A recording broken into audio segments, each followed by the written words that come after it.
Welcome into a live edition Sunday night of Inside Carolina Roundtable Podcast. I'm your host, Tommy Ashley, sponsored by Johnny T-Shirt and Congruity. You see the crews here. I want to show you guys that are early adopters, the early people in the chat. I want you to check out a cool video of our newest sponsor. You think you know North Carolina? It's not just the Smoky Mountains and the Old Well. This is Kenan Stadium, where the Jordan Fly Elite game ball makes its debut and its homecoming. Born to fly, built for Carolina. Snag your Carolina Blue today. Snag your Carolina Blue Jordan Fly Elite football. Greg Barnes. If I threw it to you, could you catch it? Probably. I couldn't one-hand it like Staples could, but I could probably grab it.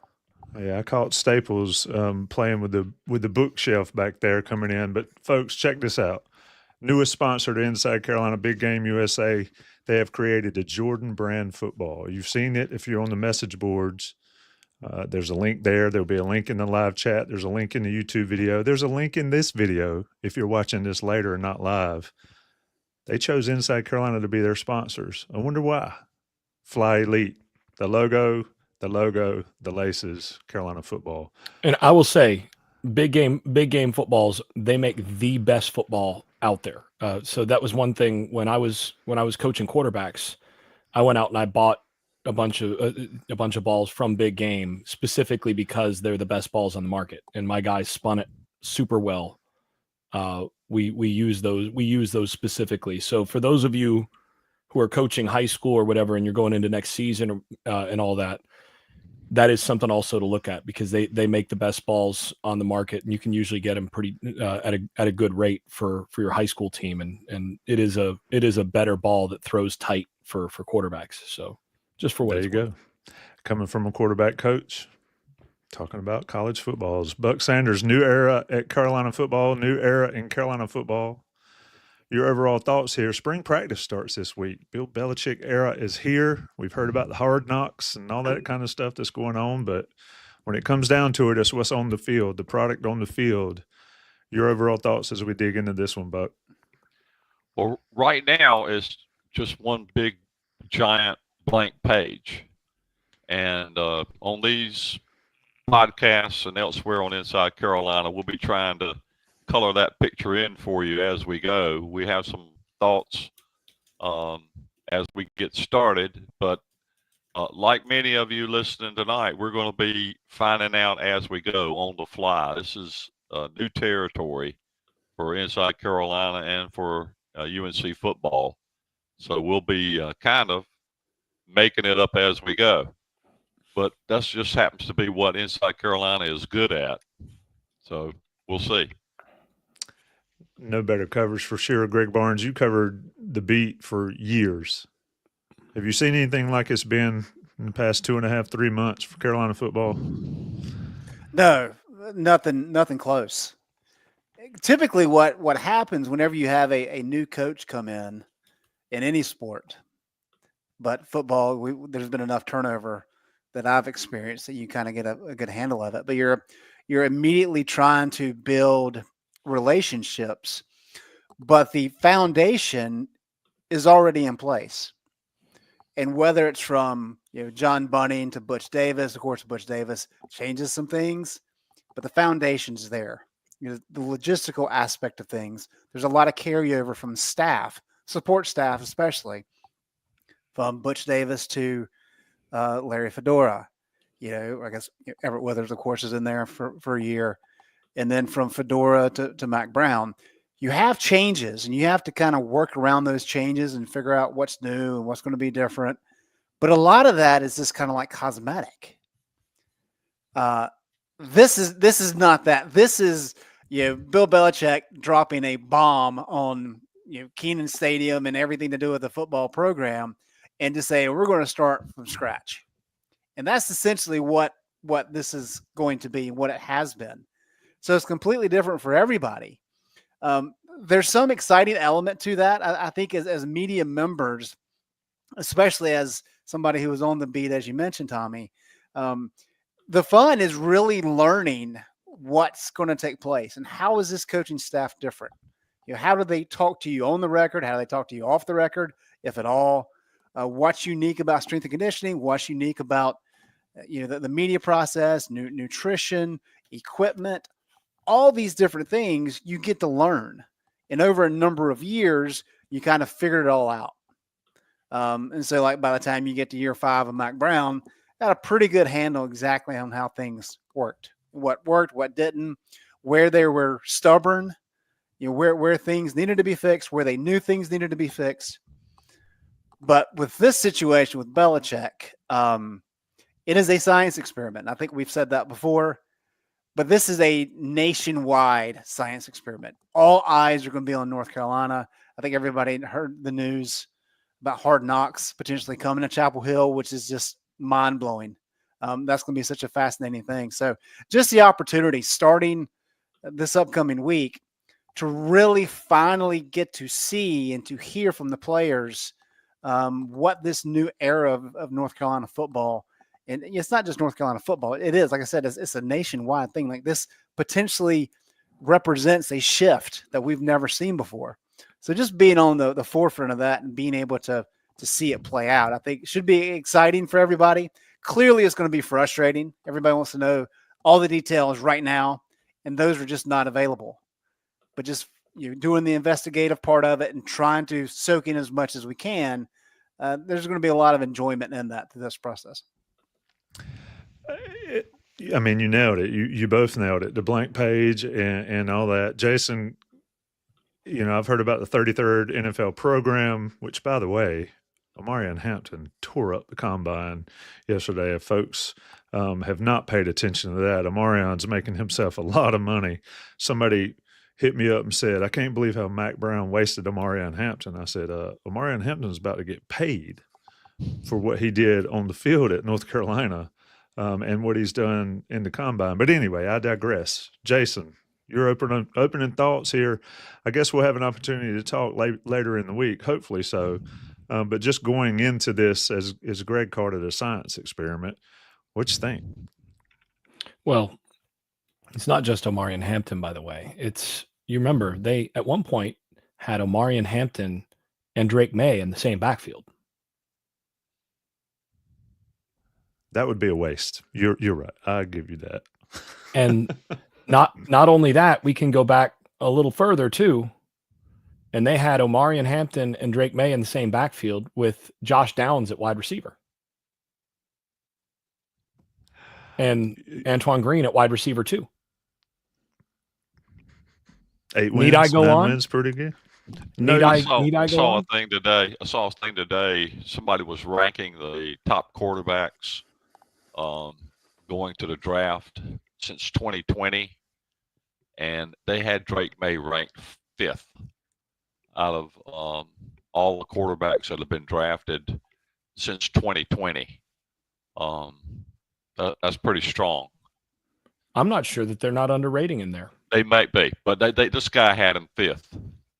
But still. Yeah. So since 2020, pretty good guys, pretty good people have been drafted since 2020. You're trying to think of who else would be above him since 2020.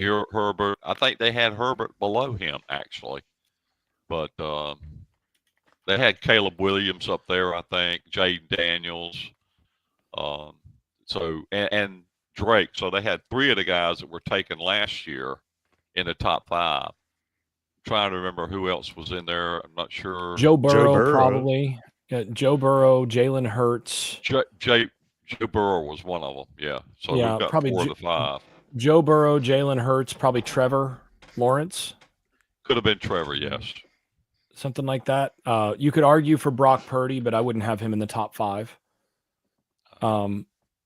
Yeah. Spring practice, boys. We're living in the past. We are dealing with the past, but this gets to the bigger point. You brought up there's been some talent in Chapel Hill now. And you go back 4 years ago, there were a bunch of blue chip defensive linemen coming onto campus too. And even with all that, sitting here in 2025, what do we all know about North Carolina football? Soft, soft, finesse, on down the line, right? A little bit underachieving. What do we know? That's what we know. Gonna have some guys gonna have some dudes there, but also not the most physical program. Gonna be on the finesse side, defensively, a little bit you can kind of push them around, that sort of thing. This is where there's very little we know right now about the current regime and what they're actually going to do. Greg, you said there's been nothing like this. One of the other things that's nothing that we haven't really experienced to this level before is, to be candid with the people who are watching and listening. We have less direct access. We've had less direct access to some of the decision makers and the people who are actually doing some of, handling the vision, the setting of the vision and the culture and all of that within the program. We've had less than we've had, at least since I've been around. Because Belichick and the rest, they their network and all of that is very different. And the people that, generally speaking, we would have had recourse to have conversations with, they're not in Chapel Hill anymore. So, we're in the process of reestablishing establishing new relationships and things like that with the people who are now in town. But a couple things that we do know are, number one, they are building towards a vision that is the opposite of finesse. And that the one thing that they have essentially told the players and promised the stakeholders in this process is that they're going to emphasize the work necessary to be a great fourth quarter, extremely well-conditioned team, and that they're going to be a very physical, very smash mouth type program. So that's what we know. And offensively, we have some sense of what direction they're going to go in terms of the basic, framework. And we know what they've brought in terms of, the guys that they went out and got in the portal and all that. And that can tell you how they're envisioning this team. But that's what we know. And that alone is something we haven't seen in Chapel Hill at least since I've been covering the program. And I mean, how long has it been since you could say that Carolina had in Chapel Hill a team that you would say is truly a smash mouth program? I was going to ask Buck the Johnson? same question. Buck the same question. I mean, you might argue Leon Johnson and those people, but I'm not sure. Buck, you're muted. But I'm not sure I'm not sure the last time, but maybe Natron Means era. I mean, when do you have to go to? Bill Dooley. Bill Dooley. I mean, geez, it's Tommy been a minute. Had you muted, but I was trying to say Bill Dooley several times, but. So I mean, you could argue that late in the mid to late 90s, but they weren't smash mouth offensively, I don't think. I mean, they ran the football a lot, and they ran a lot of I formation stuff going back with Leon Johnson and them. But they also didn't score a whole lot of points trying to do it either, and they weren't real good on the offensive. I mean, that was the Achilles heel of those Mac Browne 1 teams at the top end, is that they really just were not able to push teams around on the offensive side, even though they schematically were sort of set up to do that. They just didn't, because they didn't have they weren't physical enough offensively, and they didn't have those dudes up front. So this is going to be a new experience for us, I think, looking at it, if they're able to actually manifest what they're promising and saying that they're building toward. Yeah, Buck, Jason went where I was going on my next question is, we hear about this building from the inside out, smash mouth and all. We've heard it a lot over the last, Bill Dooley was when? In the 80s, 70s, early 80s? 70s, and I think I'm 53 and I was 1. Yeah, he left in 80, right? 80. They won the ACC championship in in '80. Yeah. I'm wondering if that might have been Dick Crum's team. I can't remember exactly. Yeah. Been a while. Exactly. His last year was 77. Okay. Wow. That even dates it anymore, even me even more, because I remember him. The one time that you could talk about physicality as far, if you're speaking specifically of the offensive line, Butch Davis did a really good job of recruiting guys, and brought in a good crew of guys like Jonathan Cooper, and several others from that era Baller. were pretty good. So, I think probably the most physical offensive line that North Carolina's had might have been in Fedora's first or second year. Second year, at I would UNC. say, yeah. At least that was the most physical modern offensive line they've memory. had. Yep. Yeah, that's the most physical offensive line they've had since I started covering Carolina. And going back to when, I was at Florida State before that, they didn't have anybody they didn't have any lines like that in those years either. So, at least since I've been paying Jason attention, Browne, going back to Jason Browne at center, some of those guys. Yeah, back to the mid 90s at least is where my real knowledge of North Carolina football goes, and I that would be the best group would be then. Yeah, so playing smash mouth, it's going to be interesting to see, using some I formations, using some power running consistently with this team. Jason did Wait. Did you say I formation? I did. They're going to use it. Are you going to tease me with a quarterback under center with the I formation setup? You're going to see quarterback under center with this group. God. I know. Look, hold on. You need Greg Barnes is getting heated, folks. Is it getting heated or hot? Let's go ahead, and you might want to just go ahead and use Greg. If you have to leave the room for a little while, Greg, if you need a cold shower, we can go ahead and pick up for you for the next few minutes.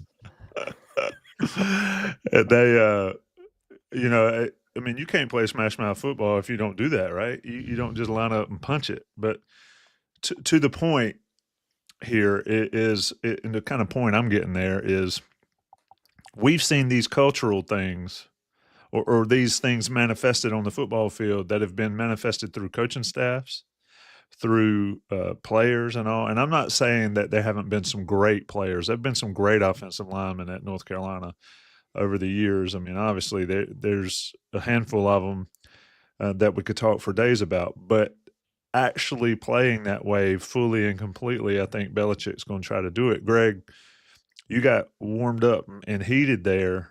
I mean, what are you doing if the first play is lining up under center and running off tackle with a fullback lead? What is Greg Barnes doing at that point? I'm probably ripping my T-shirt off and Hulk Hogan style. I do have it.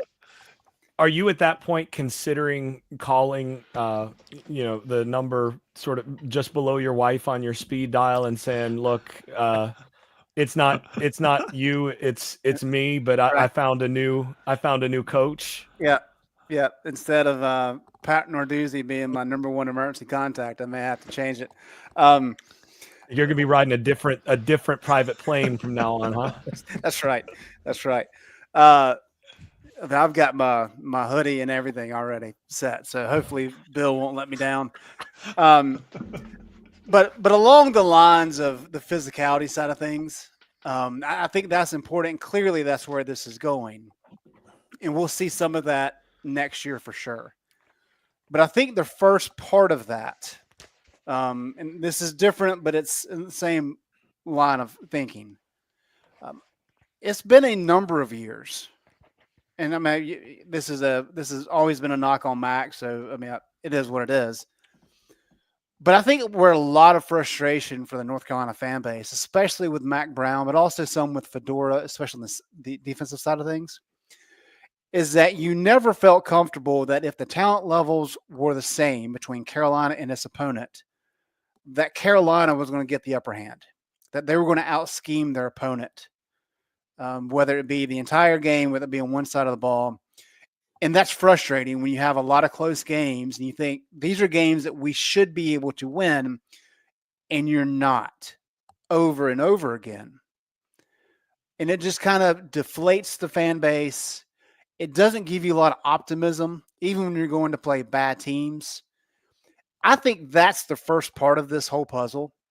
And that's how Bill Belichick, if he's going to have success with the fan base and with the concept of turning this thing around, I think that's where it lies for next year, is when his players take the field, they may not have as much talent as Clemson. They may not be as big or as experienced as some of these other teams, but they're not going to be outcoached, and they're not going to be out-schemed, and they're going to give everybody they play a hardcore fight. That last one's the one that to me is the most important. It's not a matter of getting out-schemed that's really been the problem, even in Right. recent years. They have been out-schemed a couple times, but this goes back to even the late 90s. Tommy, you've talked about this. When Florida State showed up, and they showed up with a different kind of culture and a different kind of mentality in that judgment day game, that's where that game is decided. It's decided in the, look, we just walked into the building. Here come the athletes. We outworked you. And, I've said this before. When I was at Florida State, we legitimately believe that we outworked everybody in the country. And I still to this day believe we did. I mean, I talked to an NFL coach who after he found out that I'd gone through some training there, he was like, he just quieted down for a second. He's like, oh man, he goes, did you ever go through mat drills there? Yeah, multiple times. He goes, that was the hardest football conditioning I have ever seen any team do. Like the level of intensity and attention to detail and the degree to which you guys got pushed. I've never seen any team do it like you guys did. And it was like, okay, I believe that. And we believe that gave us an edge. On top of the athleticism, whatever, you walk into the stadium and like that other team hasn't been to the depths where we've been. That matters. And I think that's part of where recent North Carolina has struggled. Yeah, and a good example of that is Georgia. When Kirby Smart came on, Carolina played Georgia. I guess that was at the Georgia Dome back in 2016. That was the first game that Kirby coached. And just talking, we had a whole offseason kind of building up to that year. And there's a lot of excitement for North Carolina, of course, because that was Trubisky's time to shine, and Carolina was coming off that 11-3 season. Everybody was excited. But just talking to the Georgia reporters, they kind of said, we don't know exactly what's going to happen, but it's different. It's been different than what it was under Mark Richt. It's not as laissez-faire, not as lackadaisical. It's not as much of a country club feel. It's just different. And I think you can see that. Mark Richt recruited like gangbusters. He always brought in a lot of highly ranked classes, but never had the level of success. So he had good success. They were one play away from a national title. With Aaron, remember that. Right, exactly. Yeah. If that ball doesn't get batted down by basically a fortunate bounce, they go to the national title game and play an outmatched Notre Dame team. Yeah. They've dominated that game most of that game. So against Alabama that year. So they were one. Let's not overstate where Mark didn't quite get them. He got them one play away from a national title. Right. No, I mean, again, he recruited very well. I'm not saying he wasn't a good coach. Yeah. But I don't think there's any doubt that Kirby took it up a notch. Kirby kicked it up a notch. He turned it up to 11, as they say. And so it's like, okay, well, what is it? Like, is he doing anything dramatically different? Well, no. But it's the little details. It's kind of tightening the bolts a little bit. And that's what Belichick knows how to do. That's what you have to do at the next level. And I think there's going to be a lot of ratcheting up for North Carolina. Everything we've heard is that has already happened significantly. And I think that's a big challenge for the current roster. But it's going to pay dividends down the road, most likely. He also, for what it's worth, brought Scott Cochran, Alabama's strength and conditioning coach, with him from Alabama to Georgia. So the first thing that changed at Georgia was that they converted to training in the off season in certain ways like Alabama had.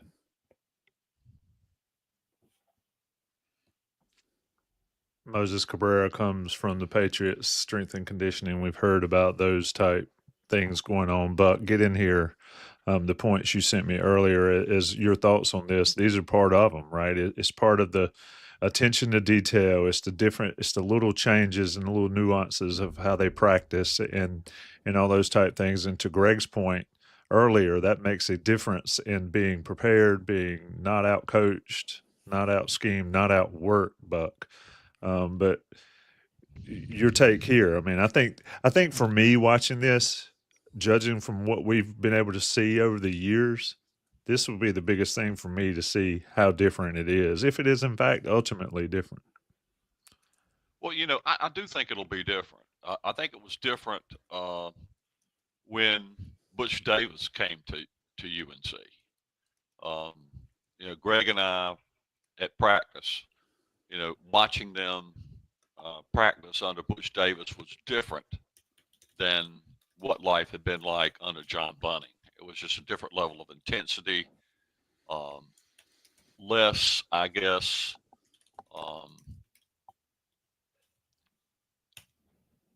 I don't know exactly how to put it. It was just much more intense. And I guess I'm in the same category as those Georgia people were that Greg was talking to. It was hard to describe, but you could feel the difference in intensity.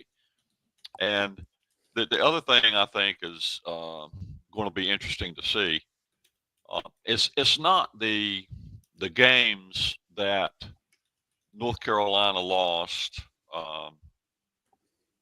and they did have some heartbreaking close losses, particularly against NC State. Those kind of games bother you, and they never feel right to you. But the things that really were so discouraging under Mac Browne and Fedora as well was that game in which they go into it favored by double digits, and all the way halfway through the week, you're just thinking to yourself, there's just no way they can lose this game. They just cannot lose against this particular game against this particular team. And then not only would they manage to lose, they managed to get blown out by teams would beat them by 14 that they expected to beat by 14. And I think that speaks to Greg's comment, which is, I don't think you can count on seeing that anymore from UNC. I mean, if they're favored by 14, they may not win by 14, but I don't expect them to lose by 14. I don't think that's going to happen. I think the preparation and the mindset going into the game under Bill Belichick is going to kind of preclude that sort of shoot yourself in the foot. And then even in the post game, the coaches, whether it's Fedora or Mac Browne or John Bunning, a lot of times they get to the press conference, they say, we don't know what happened. We have no idea how we lost this game. And I don't think you're going to hear that from Bill Belichick. I don't think there's going to be many excuses or explanations. I think it's going to be very different than what we're used to seeing. That's the hope. That's what we're hoping for, right? Is to see a team that not only talks the talk but walks the walk. Is what I think UNC fans my age and older are hoping to see at UNC that has not been common in our lifetime. Agree with everything you said. Let's talk a little bit about Johnny T-Shirt, johnnyt-shirt.com. Sponsors of the podcast. We have 3 wonderful sponsors now. I mentioned Big Game USA earlier.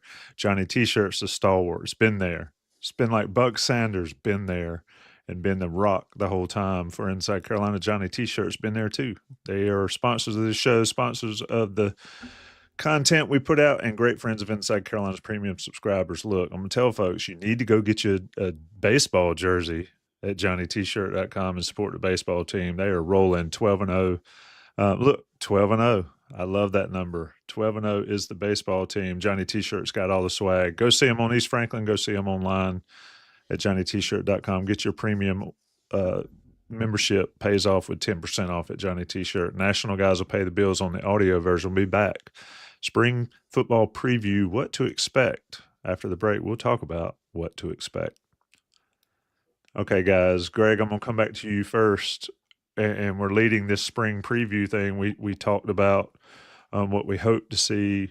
What do we expect to see? Like, what would be the baseline expectations for you coming or throughout spring, hearing about, seeing end of spring, how it came out, players, attrition, all that kind of stuff. What do you expect to see here for the next 15 practices leading up to some sort of event in April that concludes it all? I think it's going to be tryouts. I mean, I think that's probably the easiest way to describe it at a low level.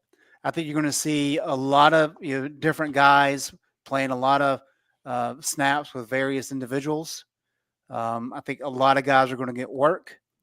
And in the past, we've always, there hasn't necessarily been, this is the first team and this is the second team.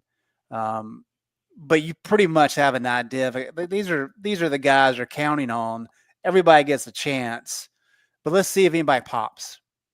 And typically what you have, of course, at the college level is that every opportunity you have, so spring ball, and then you get into some of your summer workouts, and then you get into training camp, you're always installing base stuff.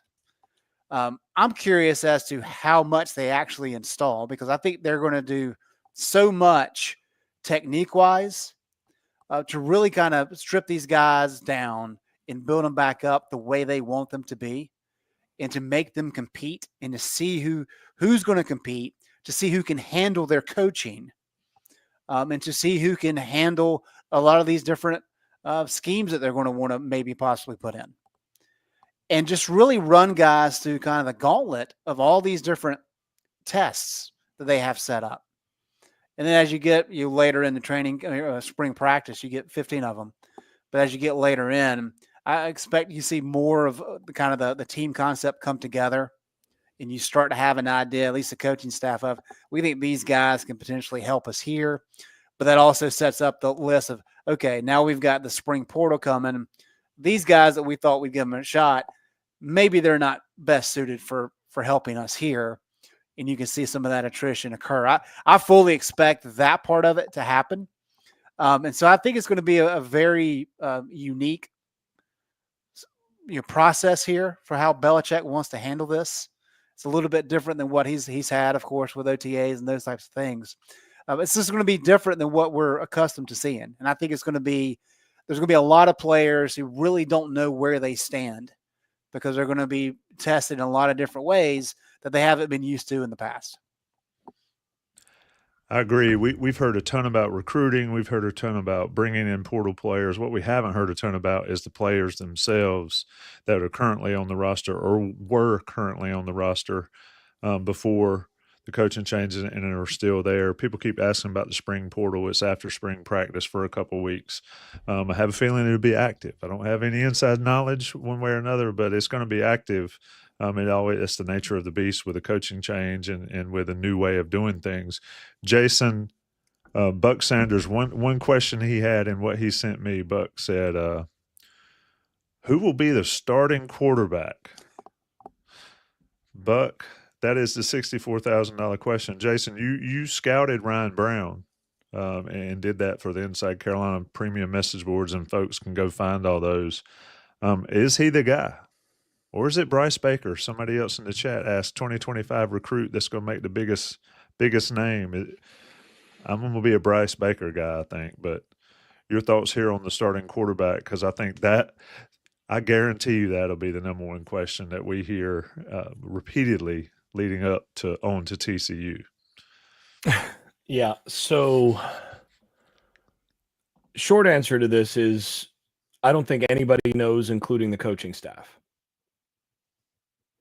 But both of those guys are going to be given every opportunity to win the job. I think the schedule shakes up pretty interesting in how all this works. Because I'm not sure that the guy who takes the first snap against TCU is going to be the same guy who takes the first snap against Clemson. So here's the thing. TCU, in terms of your schedule, that's a team that can beat you, right? That's a team that I'm not sure you go into that game a favorite. And maybe having a guy that's got a couple of years of college under his belt that brings a lot of juice as a runner, despite what ESPN says in their scouting report on Bryce Baker, he's not a runner. You got to wonder exactly what they're looking at aside from, pigmentation there. But I think there's some things that in the TCU game, maybe you see these coaches default to more experienced guy, the guy who's a little bit more of a, run the football with the quarterback, kind of guy. But then all of a sudden you get Charlotte, you get Richmond the next 2 weeks. Then you get at UCF, which that's another game that's probably close to the level of the TCU as an opponent.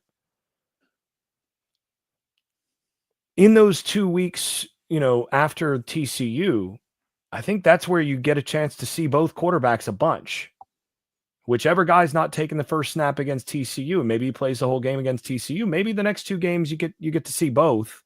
And then against UCF, if the guy that didn't take the snaps against TCU looked great in those others, maybe he gets some time.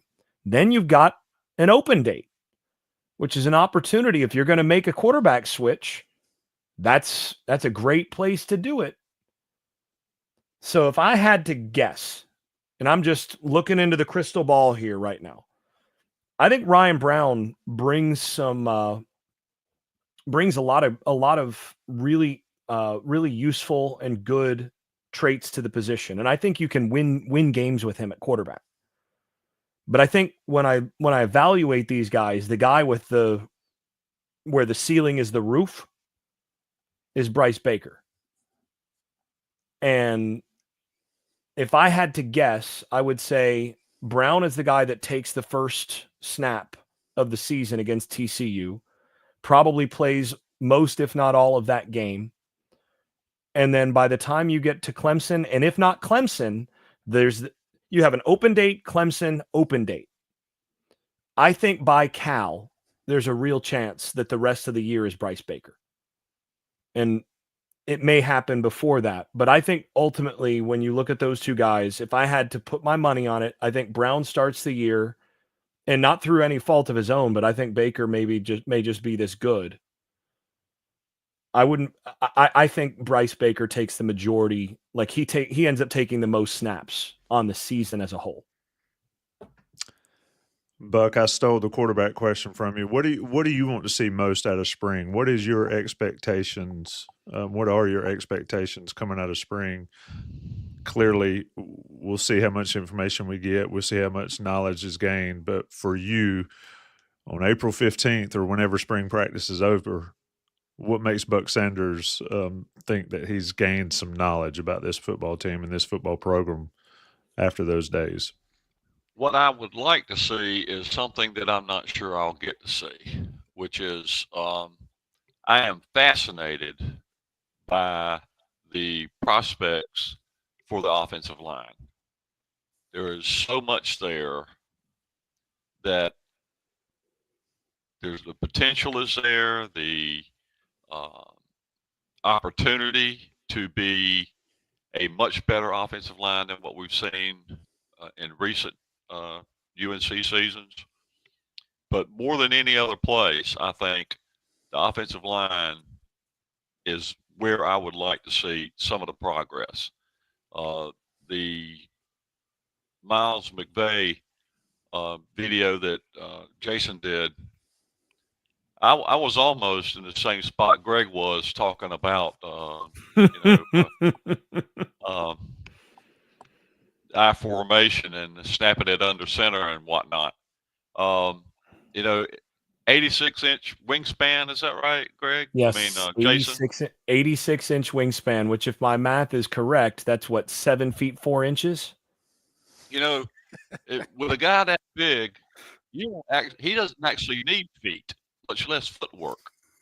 You know, he can just get in your way, and his arms are, you know, so long. It's gonna, and you saw it on tape, and Jason talked about it. It was just difficult for people to get around him because, you know, that wingspan and his 340 pounds or whatever. So I mean, that kind of potential, if that guy could uh, seize the day and become a solid left tackle, I think they're good almost every place else. I think they got Offensively, that'd be people, tough. 3 people at least that can play right tackle. And one of those is probably going to get kicked inside to right guard, and I think Lasky's solid at center, and Banfield, rookie All-American. I mean, so really the only piece they've got left to resolve, and granted, it's the biggest piece on the offensive line, basically, is left tackle. If they can solve that, it's going to make for a much different football team. The thing about quarterback is that I'm not sure, and maybe they are sure, that they're not going to try to add somebody else after the spring portal, because just the facts are that the only person in the quarterback room with any experience is Ryan Browne. And that's not extensive. He started 2 games for Purdue. I think if he went down, they would want somebody in that room that has some experience that can step in, that can come in and not. If they have to bring Bryce Baker off the bench in a TCU game after Ryan Browne goes down to an injury, I mean, you can't think of a bigger moment for a young kid like that, true freshman, having to come in and try to lead a team under Bill Belichick. The pressure would just be incredible. You can't get anybody off of waivers. No, you can't get anybody off of waivers. So maybe think of trying. It wouldn't surprise me. Maybe they won't. Maybe they're happy with what they've got, and it'll all be cool. But it's not going to surprise me if they don't reach into the portal and try to find somebody that has, you know, 6 or 7 starts someplace that they got tape they could watch on, and they can say, okay, worst case scenario, we could bring this kid in and be okay. It's not going to surprise me if they don't do that. Well, or do they keep Max Johnson on the roster? Well, I Now, mean, Max Johnson's health, you know, that's the question. That's the question. If he's healthy, if he comes back 100%, then no, they're not going to. He would be that guy probably. That's Or presuming maybe that he even would a want to star. stick around because Right. the other thing is if he's that healthy, he's going to want to go somewhere where he's going to start. And frankly, he's Yes. not going to start with what they've got on this roster and with what this coaching staff wants to do.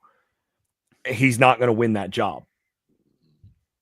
So, you know, that's one of the things about quarterback I'll be interested in seeing after when the spring portal opens up. Defensively, I have fewer questions, except they need to find another Joshua Harris after spring, like they did last year. I mean, the people that haven't thought about it, they brought Harris in the spring portal, not in the December portal. So, I mean, if they could find somebody like Josh Harris, a big nose tackle that can take up a couple of spots inside, they desperately need somebody like that. Now, I guess there's people that they think they can get by with, but I'd be looking for Joshua Harris's clone in the spring portal if I was them. The rest of the defense looks really solid to me. by and large. I think the linebackers will be good. I think the secondary will be good. I think the edges will be pretty good. It's just the interior of the defensive line, which has been an issue for North Carolina for some time in various degrees. But those are the three things I would watch the most this spring is the quarterback situation, the offensive line number one, and then the defensive line in the mix. That's where I'd come out as far as what I want to see.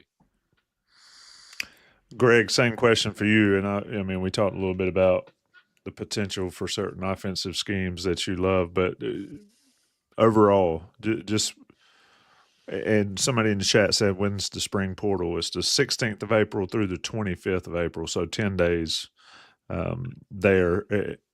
Greg, what makes Greg Barnes perk up if once spring is over and he's seen some things for North Carolina? Well, I think one thing that's very interesting, you mentioned the defense, Buck, is there's been so many spring practices over the years where Carolina just has not had enough people to really compete. But yet you look at the number of bodies they have at defensive line this spring. I mean, they could field like 3 teams. It's crazy the number of players that they have. And of course, some of them are not yet eligible with some of the freshmen, but it's a ton of bodies that are going to be available to practice. And I think that kind of gets to offensive line, of course, is not near that number. But I think part of the interesting thing is you're going to have a lot of kids that you can see play. But that opens the door, as Buck said, to really seeing which guys catch, which guys kind of do enough that the coaching staff says, okay, like this kid has potential. And then, however the portal works, for those 10 days, because what we've seen in the past where kids will go in the spring practice, they're feeling, and this is across the country, they feel good about their position. They think they're going to work their way up the depth chart. And then they come out of spring ball, they're like, man, I'm still going to be in 4th place. Like, I need to go somewhere else and see if I can work up the depth chart. So I think there will be a lot of good talent in the spring portal, especially now with the roster limits changing the way that they're going to change going into 2025, provided everything passes in April with House settlement that we expect it to pass. So I think those components are very interesting in terms of I mentioned the tryout aspect of things. But just seeing how, some of those bodies at defensive line work and see how Belichick wants to use them. Are some of those guys, kids that he can move back and if he wants to utilize a 3-4 setup, he's got an outside rusher. How many of these kids are going to be true nose tackle types? How many does he want to keep? A lot of those different things. How many guys maybe does he switch over to the offensive line if they don't pop on defense? A lot of that stuff will be very interesting because, as we've talked about so many times before, it all comes down to your trench play. And I just think that's the key component for North Carolina next year is if they can have enough solid bodies in the trenches, there's enough decent pieces around them. I have more questions kind of at quarterback that sounds like maybe Jason does. But if you're doing basic things and you're trying to ground and pound, then maybe you don't need a high level quarterback. You can get by with somebody who's inexperienced as long as they're smart with the ball and doing what you ask them to do. But that's kind of the main thing for me, Tommy. I do think there are some good pieces at some of the other positions as you get away from the lines. But I think what they do there will be interesting. The other part is special teams. How does that look transitioning from the NFL to college? And is that going to be completely different? Is that going to be an area where Belichick really kind of shows his IQ? Dan Lanning's done that a little bit, where he's been able to steal some possessions and fill position against some good teams, just kind of having a better understanding of the rules than maybe his opponents do. Well, I don't think anybody knows rules better than Belichick. And so how does he find little things in special teams to take advantage of? I think that'll be an interesting thing too, because that gives you a pretty big advantage. Beamer, of course, utilized that for a long time in building the Virginia Tech program. And while everybody has kind of accepted that now and embraced more of it, there's still areas to exploit. And I think Belichick's going to be able to do that, not just special teams, but really across the board.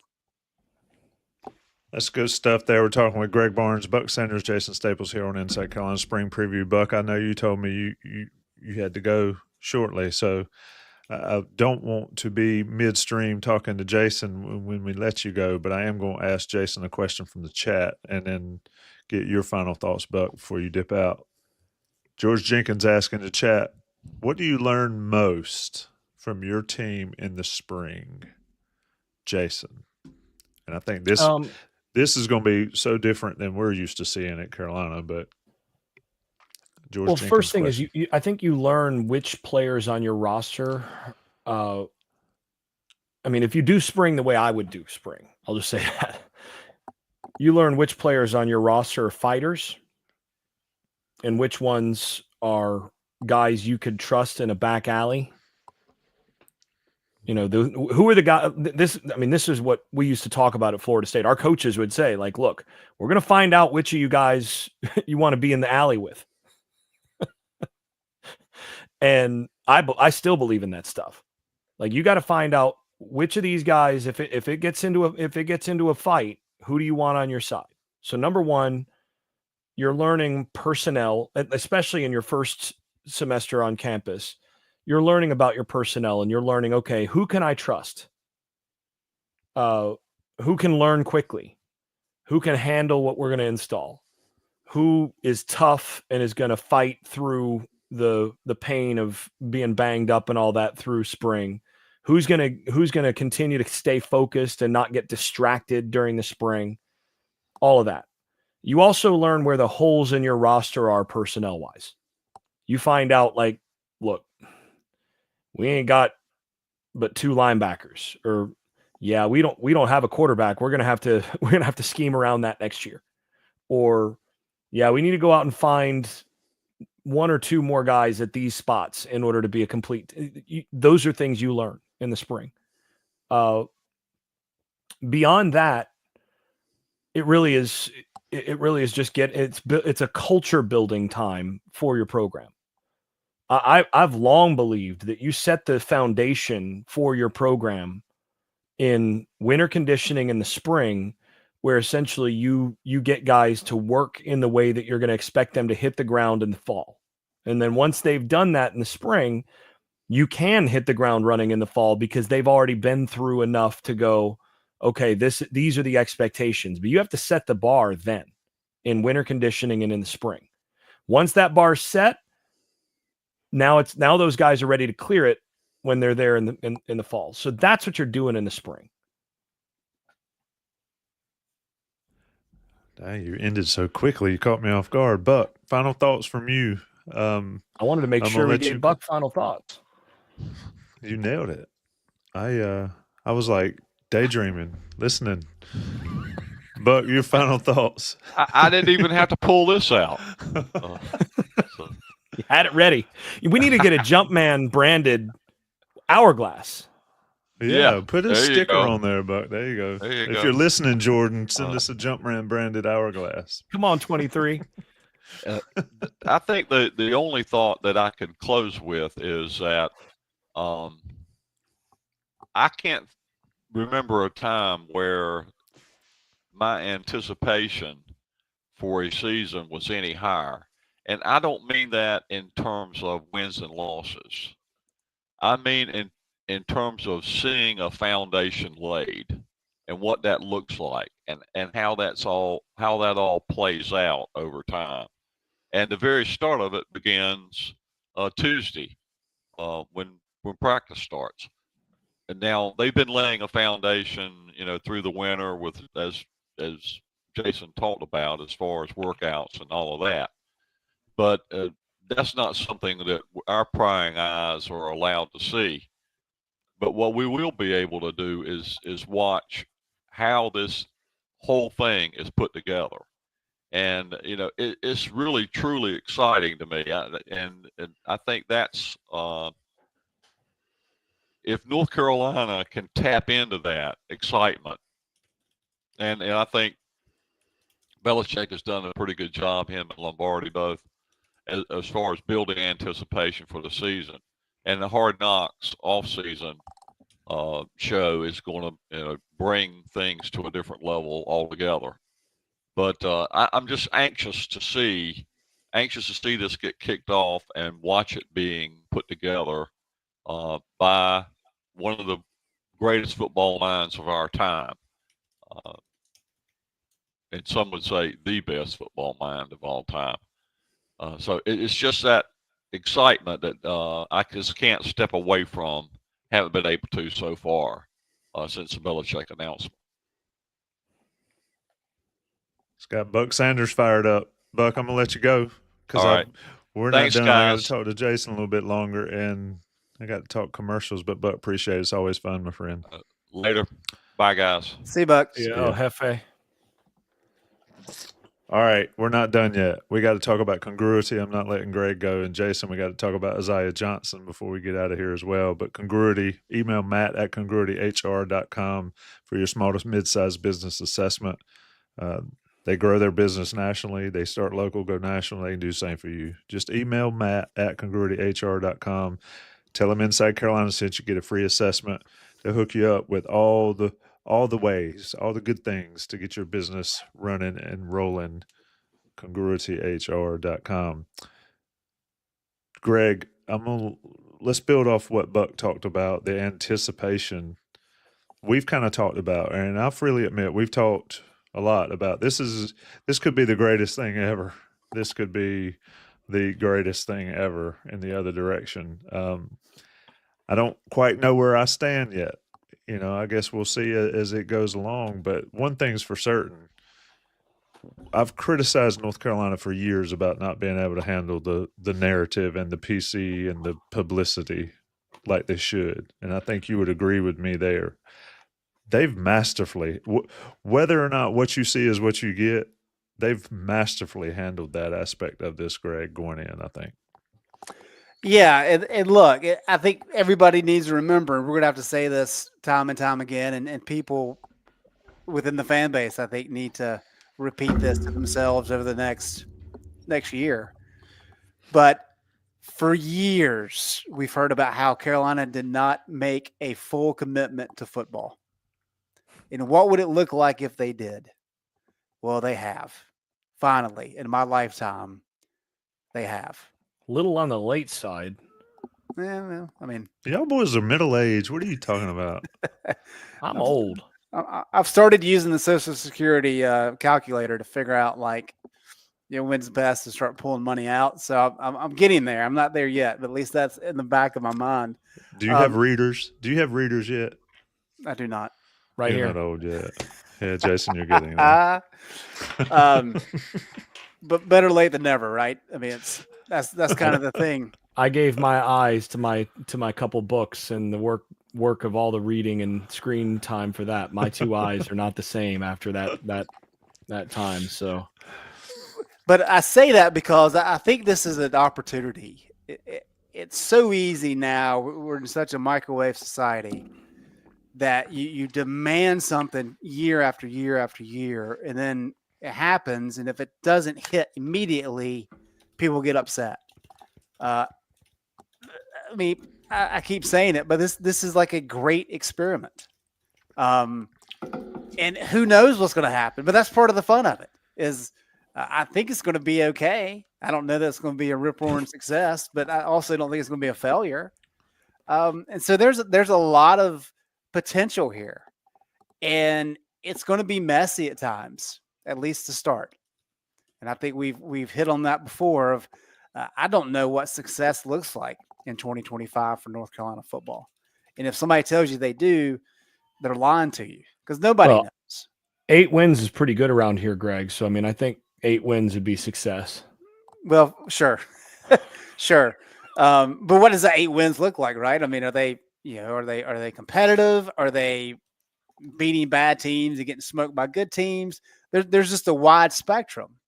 But I think after that first year, Belichick will be able to get it kind of toned down and figured out exactly what he needs to do. But there's just so much up in the air about what's going to be happening. And I think that's the fun of it. And so watching how all these pieces come together and how he decides to hold spring practice. I mean, like you mentioned earlier about like OTAs. Well, NFL does things completely different than college in that you've got 3 phases with your OTAs. Some is just strength and conditioning, which technically Carolina has been doing that. So maybe that one's out of the way. And then you have certain windows for meetings, and you got certain windows where you can actually do some 7-on-7 and full team drills. So does he organize things like that? Those are the things we get to see. We get to figure that out, and all that stuff. How he thinks college football should be handled moving forward, and how it should be logistically structured. To me, that's just fascinating. We have no idea. Everything's kind of been done the same way, pretty much by everybody for a long time, within the confines of the rules. Does he completely shake that up? Now, he may not whatsoever, and this conversation is not relevant. But I think there's a potential for him to do a lot of things kind of out of the box. And I could just see him doing some things, and other coaches around the country being like, why didn't we do that 5 years ago? And so to me, that's the anticipation. That's the excitement of watching it all, to see what this incredible football mind could kind of mix up and change with the college game. Yeah, I know I'm the optimist of the group. I just don't know how this is going to turn out, but it certainly is exciting. I'm gripping this ball like, okay, they've got something going, Jason. They're going to take this one. Carolina's finally going to reach the pinnacle that we've talked about. And here we are going into spring practice, not really knowing a whole lot. Your overall thoughts, and then I'm going to ask you about Aziah Johnson before I'll let Greg dip, and then we'll talk about Aziah Johnson and Ryan Browne again. When you say they're, talking about they're going to get to where we've been talking, what exactly are you imagining? I don't know. Where is there?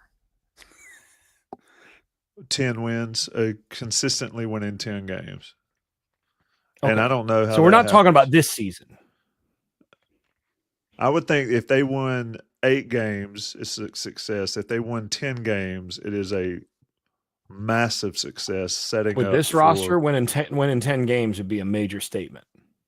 Yeah, and that's what I mean. That would be a gigantic statement. That would be a shot across the bow of all of college football. Win 10 games with this roster, first year, and then you get you go all in on the portal the next year. Now Jason, things change, but I think they're a ways away from that. Here's a thought experiment, Jason. If with the roster that North Carolina had last year, it will remove Max Johnson from the conversation since he was lost, beginning of the season anyway. What do you think Belichick and his current staff probably could have done, wins and losses wise? I'm looking at the schedule right now. You're talking about last year's schedule, last year's roster, sans Max Johnson because he got hurt. And with the same injuries, that's the thing you have to factor in because I think they probably win an extra game or two without a couple of the injuries that they had, in addition to Max. I mean, I think the Kamen Rucker injury where it came was huge. Sure. So they went 6-7, right? Yep. So I think with Belichick, great radio. I think we're looking at probably 9. They might have had 10 last year with last year's roster against that schedule. Even with Rucker getting hurt like that. Correct. Because I don't think even with that, they're giving up 70 against James Madison. Sure. And they scored 50 against James Madison. James Madison couldn't stop them. but they couldn't tackle. They had some issues there against JMU, and I think they probably win that game. I think they beat Duke, which was a 1-point loss. They lost to Pitt. That's, maybe call that a toss up. They lost to Georgia Tech. They'd probably lose that game anyway. And then BC and NC State, I think end of year, those are close up games as well. I think you're looking at probably, instead of 6, probably 9 would be my guess. With I'm just saying, with Belichick, with some changes in terms of overall culture and all that, somewhere between 8 and 10. But my guess is, if I had to put a number on it, I'd say 9, because there are a couple things that they could have just done in a couple of the close games that may turn it.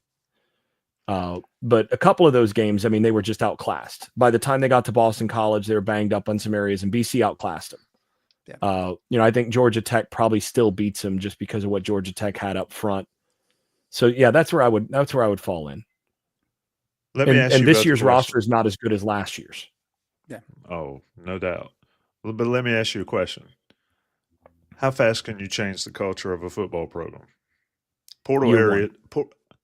You think in year 1 you can completely change Carolina's culture? Yeah. Do you agree with that, Greg?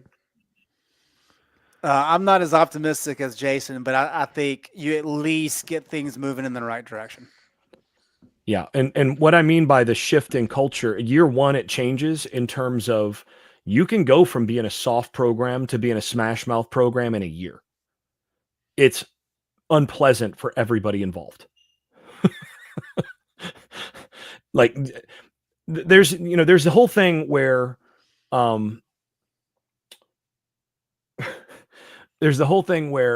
if you watch like the Tour de France, or you watch certain sports, they talk about, guys climbing into the pain cave and really going there to get the job done. And like, oh man, he's deep in the pain cave. To change the culture that quickly, it requires essentially forcing your whole team to climb deep into that pain cave for a while. It can be done. But the thing that we've seen over and over again is the bellwether, the benchmark of a new regime. Kind of, you can measure, is this going to work or not? You find out in years 2 and 3. Because at that point, culture shifts. After, year 1, culture is already, direction has been changed. Year 2, you're now dealing with this, the outcome, like the results of that culture start to come in, and you're getting new players, especially in the transfer portal that are filling that out. And year 2 and 3 are where, Greg, how many coaches have won a national title in their second year? It's a whole lot. And a bunch of them who didn't win in their second won in their third or their fourth. By year 3 or 4, generally what you got. There are very few Dabos out there who don't win it when they take over within the first 4 years. And normally you see immediate signs of the culture change year 1, and year 2, it's day and night. I think I'm siding with Greg on this one. I've been Charlie Browne too many times, Jason, but I agree. I'm not with saying you. North Carolina's culture is that North Carolina is going to go out there and win. I've got serious questions about what they're going to do this year, and I've got major reservations and questions about whether or not this is actually all going to work. I'll be very candid about that. I was talking to somebody else today. I was talking actually to an IC member, somebody who watches these podcasts a bunch. I was talking to him, Thomas Thurman, an attorney down in a family attorney down in Charlotte for, free advertising. But we were talking about this, and, he brought up something that I thought was really worthwhile, which was, Belichick being at North Carolina. The other dynamic that this introduces that Carolina's not really had to deal with is how many of the teams on Carolina's schedule essentially circle the Carolina game in a way that they wouldn't have prior to Bill Belichick taking the job. Right. And he was like, this is like, you think about what this does for NC State, where no longer is this just like the UNC rivalry, but this is like Carolina playing against Duke when Coach K is there. right? It's one thing to beat Duke. It's another thing to beat Duke in Coach K's last year. Yep. Right? That's valid. There's that extra thing that, and I've talked about this over the years, about it's one thing to it's another thing. It's one thing to be the hunted. It's another thing to be the team with the bullseye on your back. And North Carolina is going to come into this year with a bullseye on their back in a way that they have not had. And that's going to make it more difficult in certain ways to actually meet the expectations, because when they play UCF, ordinarily that's just an out-of-conference game. But for UCF, this is not just a chance to play North Carolina. This is a chance to prove yourself against Bill freaking Belichick. Right? When you're doing this, when you're playing against Clemson might treat you otherwise, but Clemson's coming in with maybe their guard up a little more because they're playing against Bill Belichick. That's going to be another dynamic that is important here. Greg Gideon, And it I'm not makes it sure harder. I'm not sure we've talked about that. Actually, that aspect Good for of this, Thomas pointed it out. I think it's a worthy point. Well, I mean, NC State is a great example because, with Fedora, like towards the end, we're just going to pile on and beat North Carolina because, Fedora's struggling, or like, 2016. We knew that Doran was probably out the door unless he beats NC State. That gives a little bit extra boost.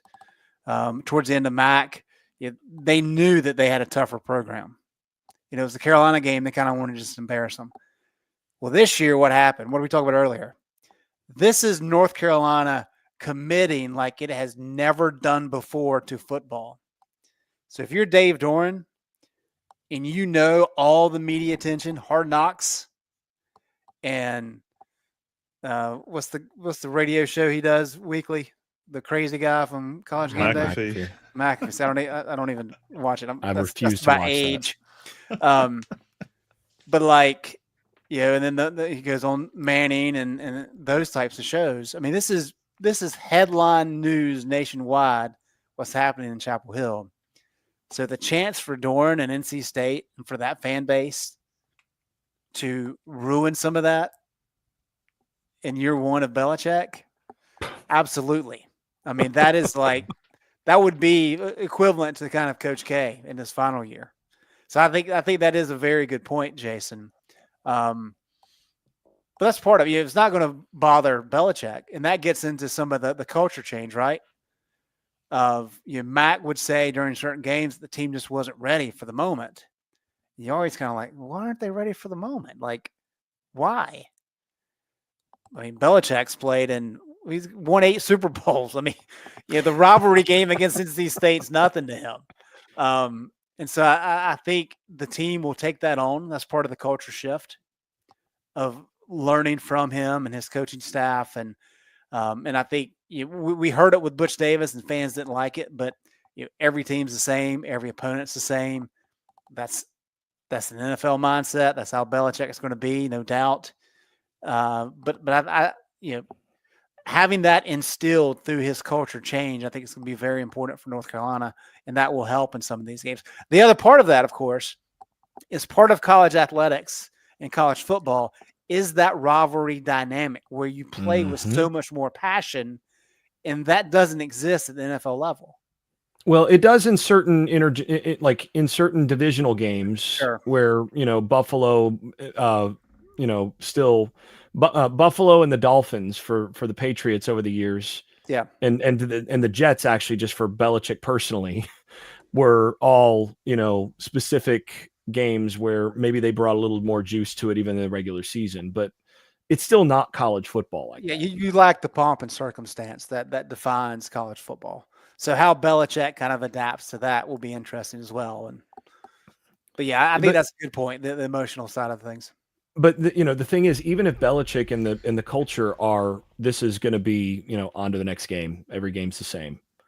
Even if that's the approach, That's not going to be the approach of everybody else they're playing, and that's what makes it so hard. I mean, Bud Elliott talked about this the last couple of years with Colorado, is that Colorado made things a lot harder than on themselves by essentially hyping themselves up in specific ways that essentially he said, like, look, every team is giving Colorado their best shot in a way that nobody else other than the heavyweights actually gets.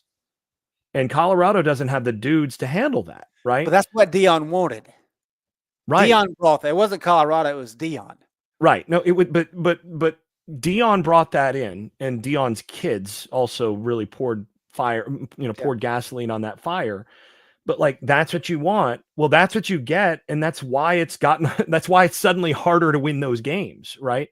Look at what Oregon did to them when they actually played.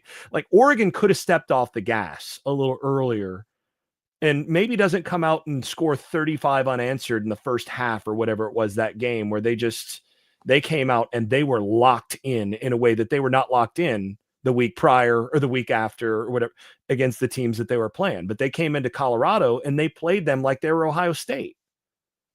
And Colorado didn't have Ohio State's players. Yep. Right. Ohio State gets that every week, but Ohio State has better players than everybody, so it helps mitigate that. North Carolina's probably going to get that from everybody this year, and not because Belichick courts it, but just because he's Belichick. And because there's going to be game day there, there's going to be media coverage, Pat McAfee, all of this stuff is going to make things harder. Now, in the long haul, and this is the calculus that Dion's looking at for some of that, is like, how many more players do you get as a result in recruiting and in the transfer portal the next year, because they want to be a part of that too.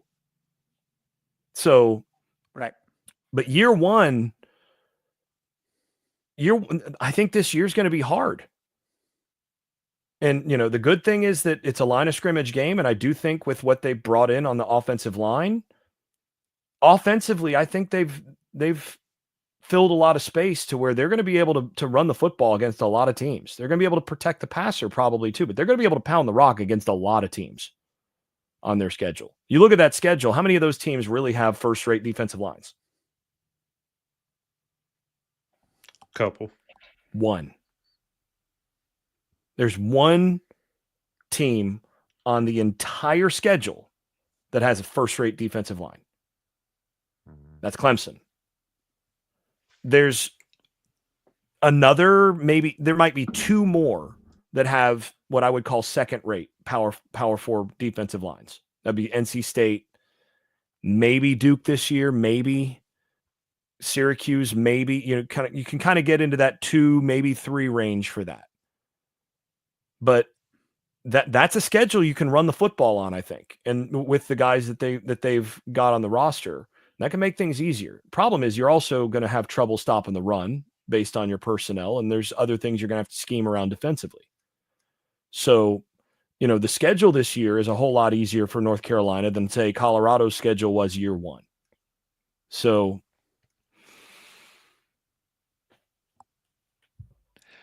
it's going to be interesting. Y'all made some great points here in the last 18 minutes of the show. Shout out to 366 people that have joined us. Greg, I'll let you dip out if you want, or you can stay and hear Jason talk about a couple offensive skill guys. I take the salute, meaning you're out. We'll see you on the golf course. All right. See you guys. Enjoyed it. Appreciate it, Greg. Jason Staples, let's talk a little bit about, first of all, if folks did not see the video to start this is the game ball on a piece of North Carolina. You can't wear the uniform. You can certainly buy the ball. It's the Jordan brand Flight Elite ball from Big Game USA. Jason's already given his sponsorship for it, saying it's a great ball to play the game with. Jason, got 2 portal guys we did not talk about last week. We're going to talk about them today. I'm going to start with Aziah Johnson. He's a wide receiver from Michigan State. What does he bring to the table? We've talked about this wide receiver room for North Carolina that maybe doesn't have a top end guy. What's Johnson bring? Yeah, he's the word that just keeps coming to me every time I watch him is he's a natural wide receiver. He's somebody that I think certain guys have a knack for playing the position and for running routes and just getting open. And they put it this way. You can tell, like, there are people who can act because they're just natural actors and they just immediately become the character that they're acting. And then there's people who, when they act, they're acting, like they're kind of wooden about it. They're going through the right motions, but something about the speech seems artificial in some sense.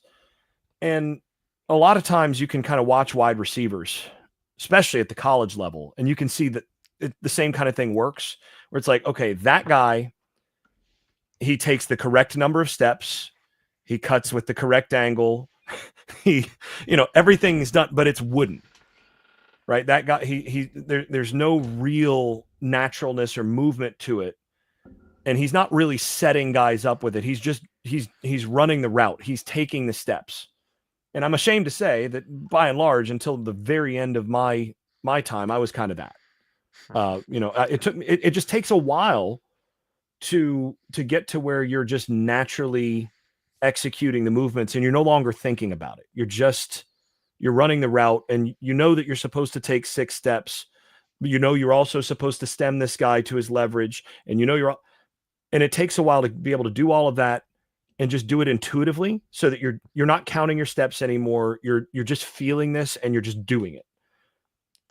Aziah looks to me like a guy who just kind of naturally has that feel about him. There's actually a kind of a Josh Downs quality about him in that sense, in terms of how he varies speed and will, come out of his break, and all of a sudden you'll see him accelerate in a way that the defender doesn't quite anticipate.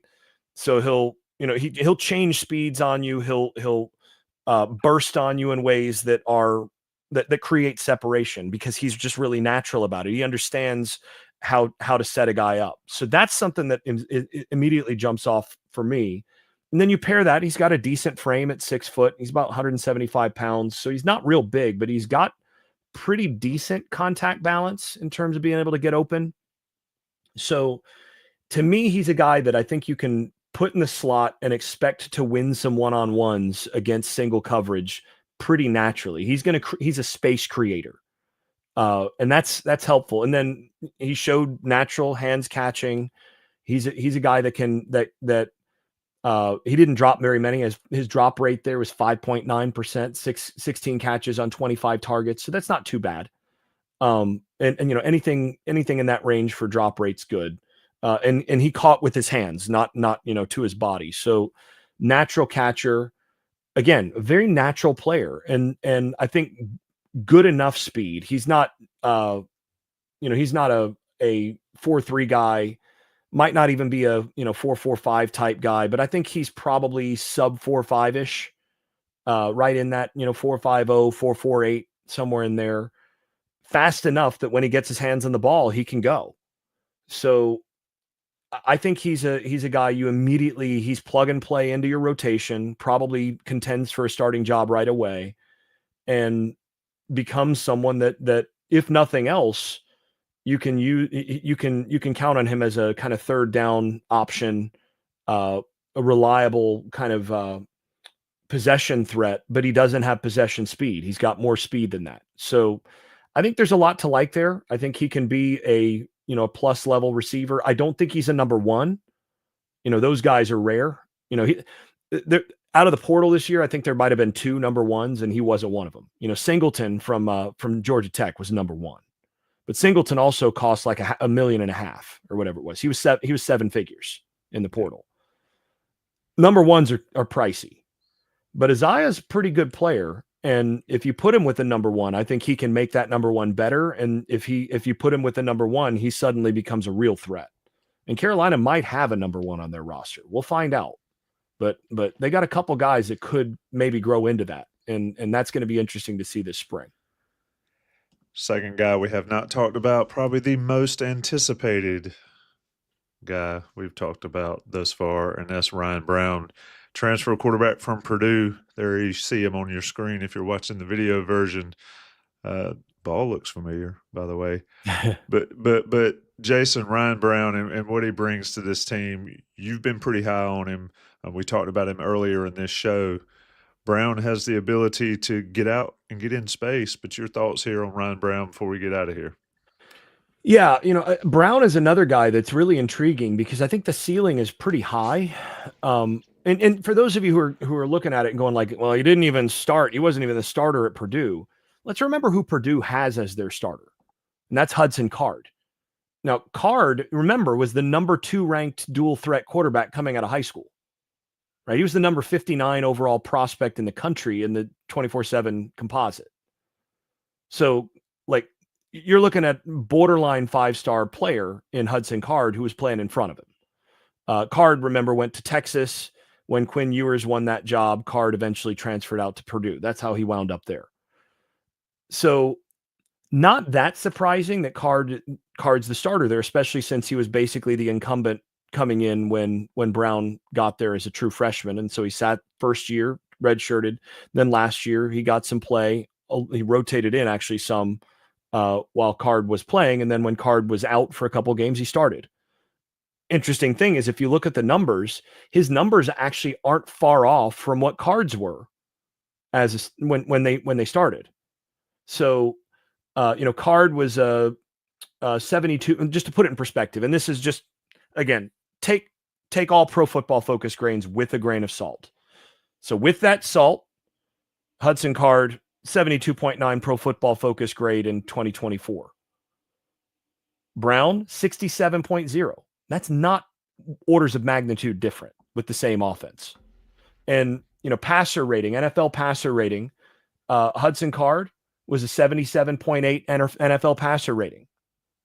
Browne was an 84.9 NFL passer rating. Now, smaller sample size, odds are those pretty come closer. But the point being that you already know you got a pretty good quarterback there at Purdue. And this guy played close to a similar level to that guy when he had to play in his place as a backup. Now, Purdue just didn't have a whole lot around him. They're just not a good football team, which is why they didn't win. But Browne showed me something, and bringing Purdue back to go to overtime, actually to go ahead by 3 with 46 seconds left against a good Illinois defense and good Illinois team. He brought them back from multiple scores down, go ahead touchdown in the last seconds, followed by a really good throw to on the run to get a 2-point conversion. And then Purdue gave up a field goal to go to overtime in the last 46 seconds and lost in overtime, right? So, I mean, it is what it is. This is why quarterback wins are not a real thing. He played great in that game. Now, Oregon shut him down a bit more, but it's Oregon. That was a really good football team. To me, he's a good, not great arm strength guy, throws it well enough, doesn't have to load up to throw it 40 yards downfield, can make the opposite hash throw on the out, but isn't driving it the way that, your top throwers are, but he can make all the throws that you ask. And the biggest thing for me is that he's an off platform thrower. So he doesn't have to have his feet set perfectly. Things don't have to be all perfect for him to make the throws. They did a lot of boot stuff and got him out of the pocket a bunch, and he throws well on the run. He's kind of a mutter to me. He's the kind of guy that, like, if it's an inclement weather game, I think he's the kind of guy you want at your quarterback position. Because the other thing that he brings to the table, he's 6'5", 215, and I bet you if he ran in the NFL Combine, like on a legit NFL Combine timing, he's 4.50, 4.52. Is my guess. Guy can run. Like, he can run. Like Drake May type stride in the open field. Now, I think Drake was a little smoother athlete, but he's that kind of player when he pulls down and runs and, erases angles on guys. And you go, wow, like that's almost a Drake May type level athlete as a runner. Now, he's not Drake as a thrower, but again, brings some stuff to the table there. So, what's mother and mutter too? Nice, Gene. I got you. I'm picking up what you're putting down. Gene Triplehorn with a nice one there. And there are other times where, there's some warts, slow to process at times, some times where you'd like to see him identify things a little faster, but he's a first year, a second year in college, first year really playing in college in those games. So I think there's room to speed up. I think there's a high ceiling here that you can win with this guy in the ACC, especially with the athleticism and somebody that can make throws on the move. Makes a lot of sense if you're going to be running I formation or pistol type stuff and trying to run downhill a bunch. This guy's a guy you can boot action and have throw a bunch of floods and boots and things like that and get a lot of accuracy out of and win 1990s style football with. And, and he can make some vertical throws as well. So I think there's a lot to